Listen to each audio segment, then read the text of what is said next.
Speaking words of wisdom, let it be, let it be, let it be, let it be.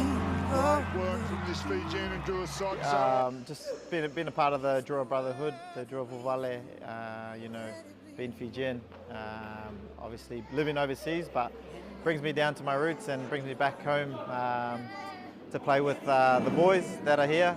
It's very special. I've got a lot of family back in Fiji, and it's always good to see them or make them proud and see them happy.